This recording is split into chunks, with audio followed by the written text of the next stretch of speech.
Hello, Knowles here. Tonight's story is called The Sunken Fortress.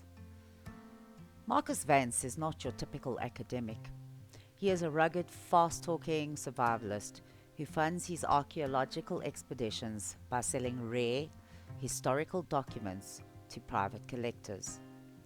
He does not care about ancient curses, and he definitely doesn't believe in ghost stories. Marcus cares about three things: survival, historical truth, and getting paid. Right now, he's deep in an uncharted stretch of the Peruvian Amazon, hacking through razor sharp ferns with a rusty machete. The air is thick, humid, and heavy with the scent of damp earth and blooming orchids. Marcus is tracking the Gilded Gear, a legendary clockwork golden artifact rumored to have been crafted by an advanced pre-Incan society. According to the few translated texts that exist, this gear possessed the power to sculpt solid stone like clay. To Marcus, it just sounds like a masterwork of ancient engineering that will fetch a fortune from a museum or private collector. Guided by a faded, water-stained 19th century map, Marcus pushes past a wall of thick vines and stops dead in his tracks. Ahead of him, a roaring 100-foot waterfall cuts through a jagged stone canyon. The sheer volume of water is deafening, sending a permanent cloud of mist into the canopy. But Marcus isn't looking at the water, he's looking through it. Hidden directly behind the heavy curtain of crashing river is a massive hand-carved stone archway, completely invisible to anyone passing by on the riverbank. He adjusts his tactical vest, wipes the sweat from his brow, and clips the heavy-duty carabiner onto a guide rope. With a practiced leap, Marcus swings directly through the roaring waterfall. The freezing water blasts his face, but a second later he hits a hard landing on a slick stone floor inside a hidden vault. The ambient roar of the waterfall instantly muffles to a low, echoing hum. Marcus turns on his tactical flashlight, cutting a beam of bright white light through the pitch-black darkness. The air inside smells of ozone, damp moss, and centuries of undisturbed dust. As he sweeps the light around, Marcus realizes the walls aren't covered in typical tribal art. Instead, they are etched with deeply grooved geometric, interlocking stone patterns that look less like ancient carvings and more like modern circuit boards. He moves deeper into the cavern until he reaches a massive stone chasm that blocks his path. Across the abyss sits a locked iron door flanked by three large rotating stone dials. Each dial is etched with a different ancient symbol representing a season. Marcus shines his light on the cave walls, analyzing the unique erosion patterns caused by centuries of seasonal moisture. Matching the erosion clues to the solstice symbols, he wedges his heavy steel crowbar into the mechanism and finally forces the heavy stone dials to align.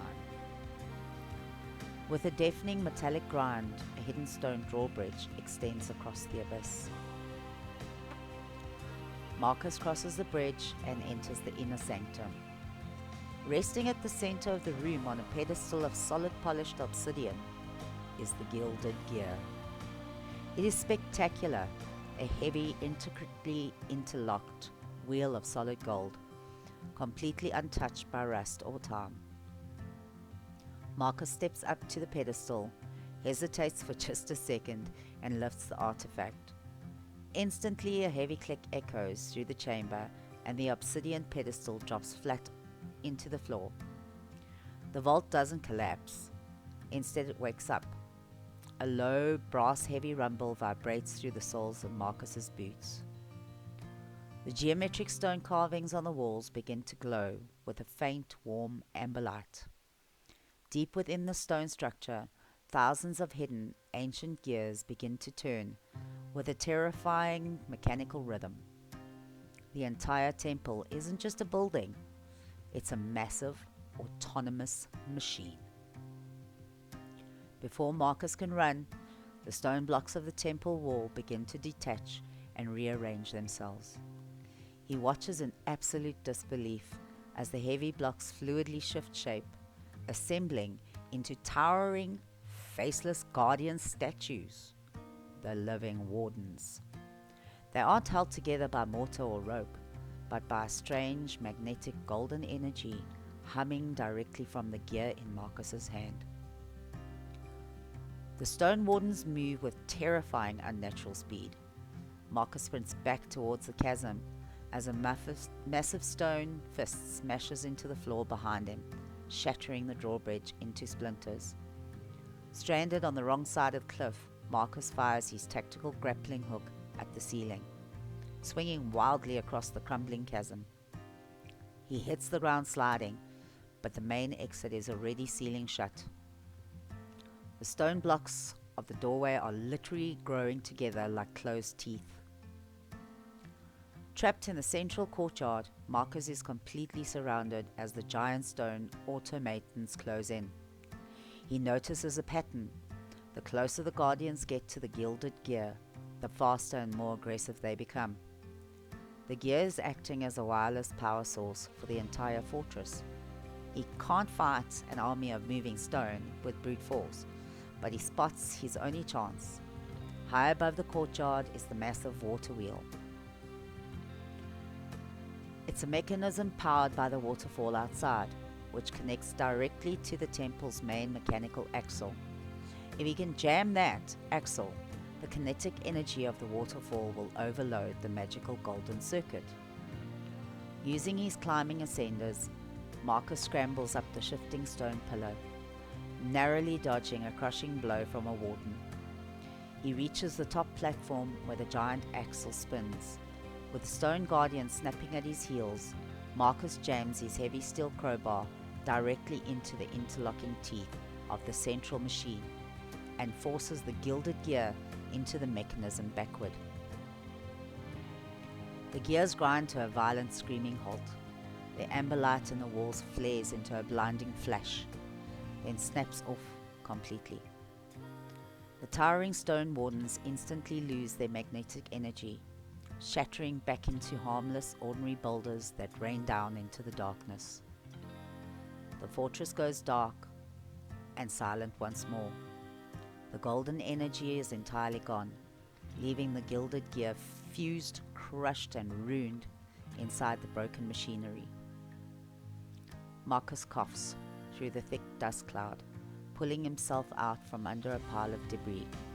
He climbs out from behind the waterfall and steps into the bright Amazonian sunlight, completely soaked, bruised, and exhausted. He lost the prize, and his favorite crowbar is snapped in half. He sits down on a log by the riverbank, checking his gear. A dry smile cracks across his face as he reaches into his pocket and pulls out a small glowing amber crystal, a fragment that broke off from the warden's core when it shattered. It is still remarkably warm to the touch. He didn't get the golden gear, but he now has absolute proof that a magical, impossible technology once existed. Marcus tucks the crystal safely into his vest. Looking down the river, he knows exactly who will pay to fund his next expedition.